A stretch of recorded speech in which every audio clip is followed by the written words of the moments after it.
the Laocoon, right? And we're going to start. The Laocoon is a beautiful example of Hellenistic art that shows incredibly accurate anatomy. So it's a perfect subject to dissect in various stages. I'm gonna show you quickly how we're gonna block this. I'm gonna explore this subject. So first we can look at the sense of movement that the Laocoon has, and how the parts of the body are going to be organized, have been organized, right? So I have this visualization of the Laocoon rendered in stereometric blocks.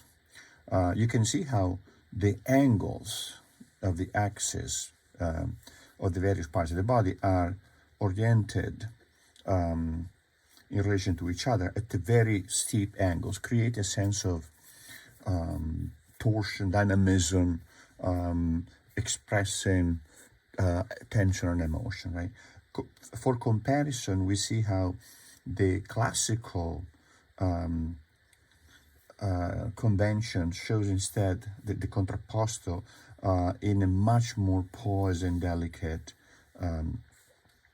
way, with the angles of the axis of the various segments of the body not so extremely tilted, bent, and etc. So we're gonna visualize the figure first like this. Then we're gonna build up on top of it the external forms and do the tonal rendering, and then eventually we're gonna visualize the skeleton and the muscle. So you're gonna take probably, I would say, 3, and now we're gonna do it together, right? Piece of paper, pencil, and let's start measuring using the head because it's visible, it's there, it's easy to start with the head, right? So I'm looking at the head, right, and I measure the whole thing. I don't worry about the size of the cranium, the whole thing. This is now the measurement, and I want to see how this measurement relates to the axial skeleton, the rest of the axial skeleton. So the rib cage and the pelvis. So here we have from top to the beard. I could measure like this, but this is easier, right? So then I see how much space, how many heads can I fit in the torso. So I go from the beard, right? Go from the beard, 1, and that gets to the costal arch there, and 2, and that gets to the pubic bone. All right, that's good. That's easy, right? They are very clear point. So now the tricky part here is to block in the head at the right angle. Somehow the head of the Laocoon is never, when you do a drawing, is never angled enough, right? You think you've got the right angle, but it's always more than you think. So and it has this agony, right? And this twist, there's an agony that is both physical and psychological, and that unusual twist is really difficult to catch. So one thing that we want to, so once I block in the head, right, this is the measurement, and now I start from, this is my ruler in a sense. So I'm gonna start from the base of the head here, right, measuring 2 heads down from here. 1 is the costal arch here, and 1 is the pubic bone here, like this, right? So that's the pubic bone. Now I have head, rib cage, and pelvis, at least up to the pubic bone. Then I need to add a little bit more for the genitals, like that, right? So now it looks like I want to compare now 2 measurement, which is this portion here, right, from the head to the pubic bone, which I just established. I want to compare it with this part in here, from the pubic bone to the feet. Let's see how big the lower part is, right? So top of the head to pubic bone, just above the pubic hair, right here, and then it's it's the same. This is slightly shorter, but it's basically the two measurements are very, very similar. So this is really helpful because what I can do, I can take now this measurement, right, from here to here, and then bring it down here like this. And now I know the feet are going to be here. Just barely fitting, right? Because then if you look, this foot here, it's a little bit lower, but probably it will still fit here down like that. So we're very, very close. Usually I like, I'm going to start identifying some landmarks and use them to block in the rib cage, right? So the looks like it's very useful, right? See that the line, the center line created by the sternum, the linea alba, all the way down to the pubic bone. So where does it start? It starts, I bring it up here at the base of the neck here. It's about here. So here, right? Then from here, it ends up here, right? That's a pubic bone. But where? Let's see. Top of the genital, kind of halfway the width of the face. All right, so here. It's about here. So it goes from here to here. Makes sense? But now we want to see how much it turns to move to the left, and this is the peak of the curve. See the bow here, it's a kind of a bow here, right? And what is this? It's just slightly past the chin. So here. So now from here I go down like this, and down like this, and then down like that. Right? So this would be this line here. So now that's blocking the width of the rib cage. Of course, we're gonna go. Okay, how wide is this, right? And it's about this much. So this is gonna be the width of the rib cage here, and this, right, another point. See that? Why this? Because that's the widest point of the rib cage. I bring it up and look at the distance from the face, replicate that, and look at this spacing here. It looks decent, and I put it here. So now this will be the torso here, right, like that. From here now, I have another measurement, that another point that is easy to extrapolate, and that's the end of the rib cage there.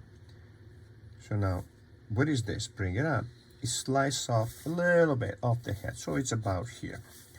Now we do here. This is now going to be this rib cage, right, like this. And we can also check the costal arch. Where is it? So the costal arch is here, one head down, right? So now we have, see that, here and here, like that, right? We can eyeball all these, right? Eyeball all these measurements here like this, and now we have this, the rib cage. Where is the pectoralis? Slightly higher than the costal arch. It's about here, and you see how he has this nice curve here, right, and curve here. This is more pronounced, this is less pronounced, but I'm focusing now on these two curves facing each other, and the space between costal arch and bottom of the pectoralis, right? So now here, from here, we have a space. I'm looking at this space here. That's the pubic bone right here. So from here to here, I have to block in pubic bone here. This is the genital, because we're seeing that, oh, the genitals are going to be here, right? The genitals are going to be, oh, here, a little bit more like that, right? So,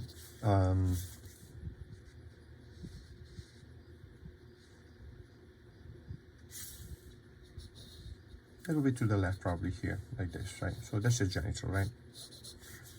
Then we need now this alignment. See that? That's the end of the rib cage. I'm eyeballing it, right? And this comes in. I'm looking at this rectangle, is fairly small.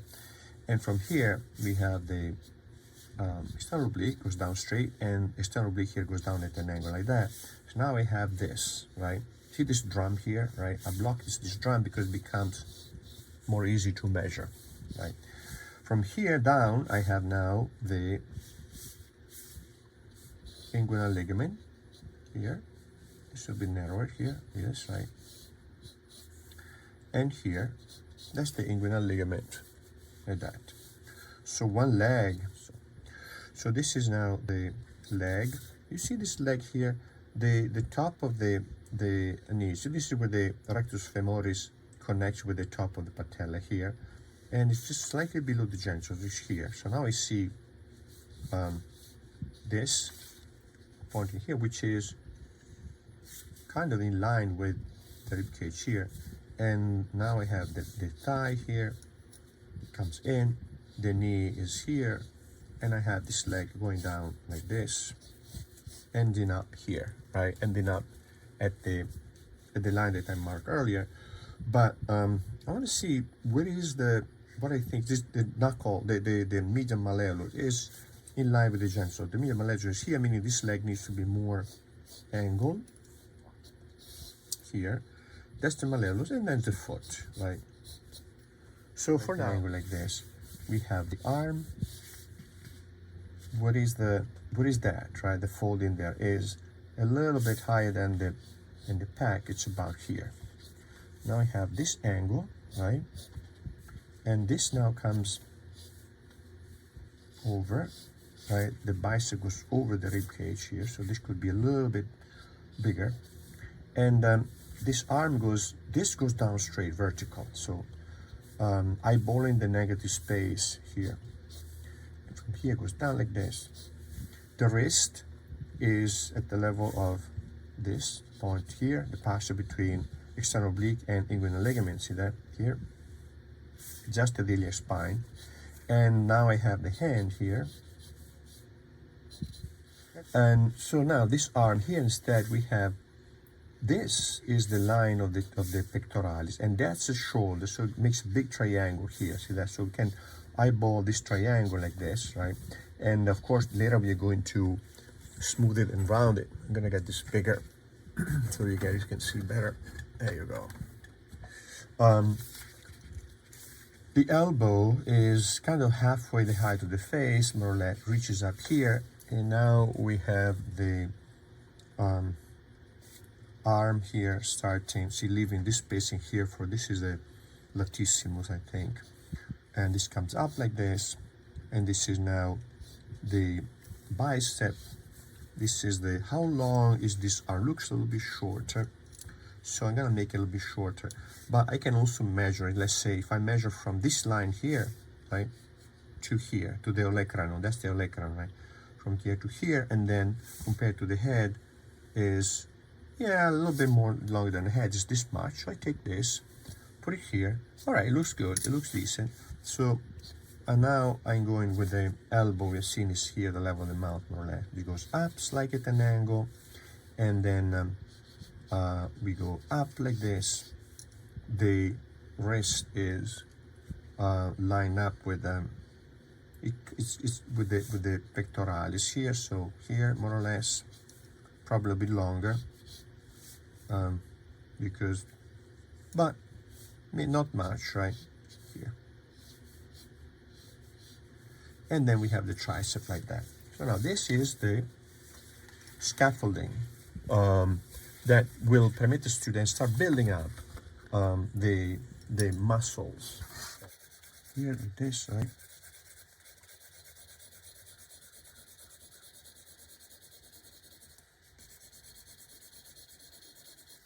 Now we can do also something that maybe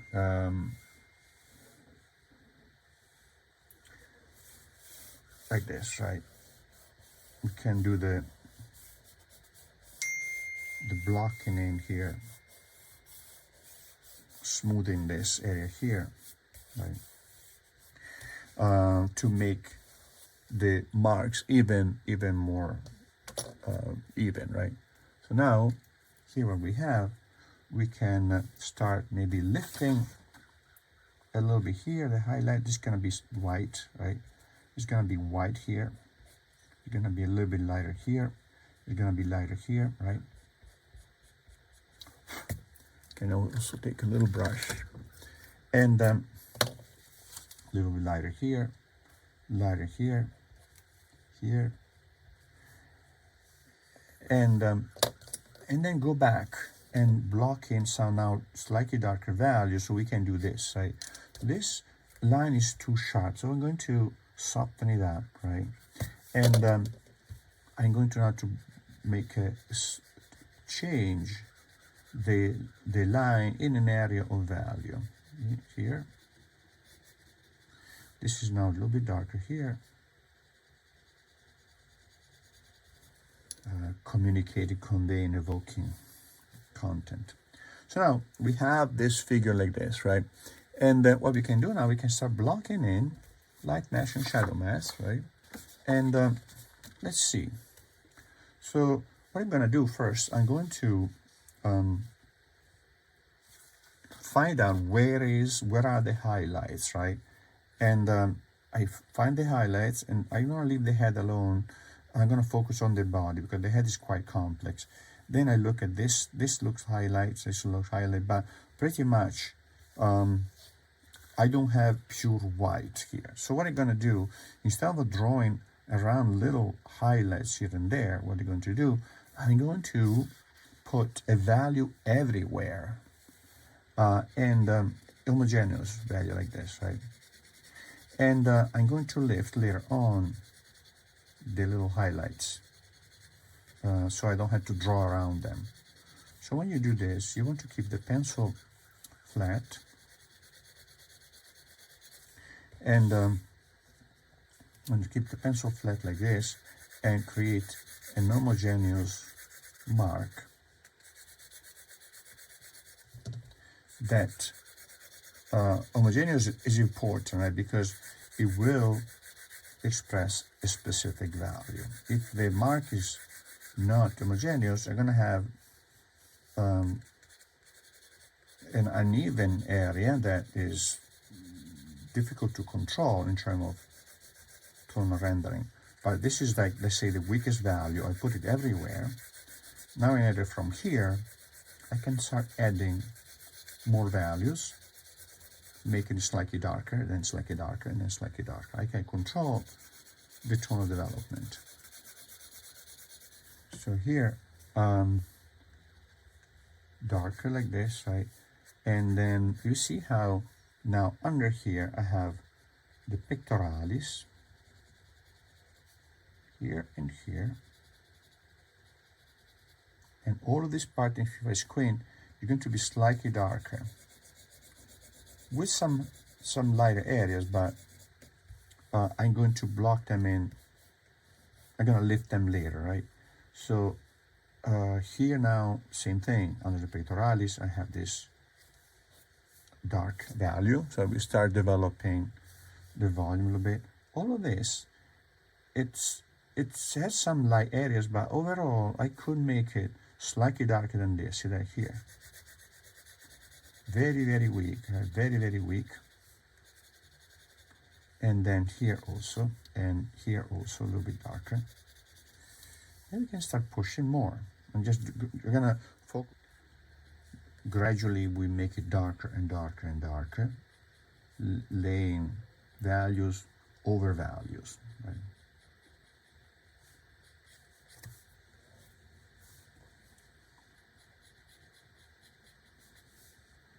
Now this is even darker, so I push it more.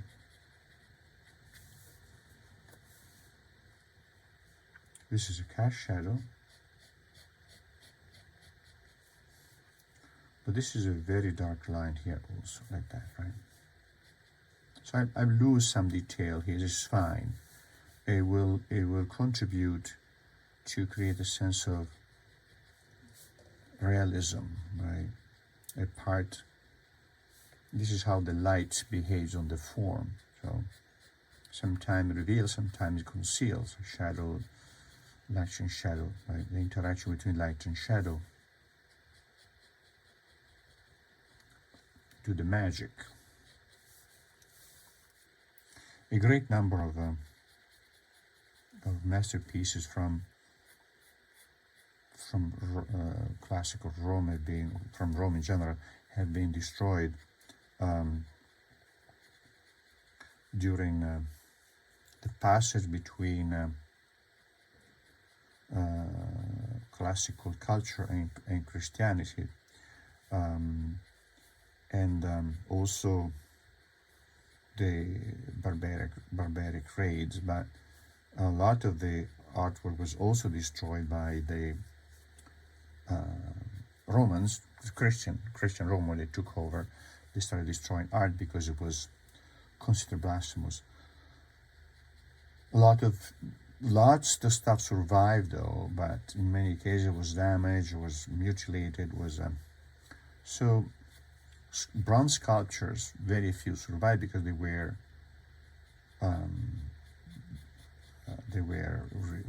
repurposed, let's say, right?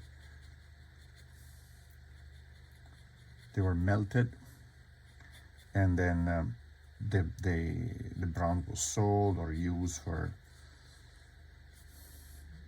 other purposes, right? So it was very expensive or a valuable metal.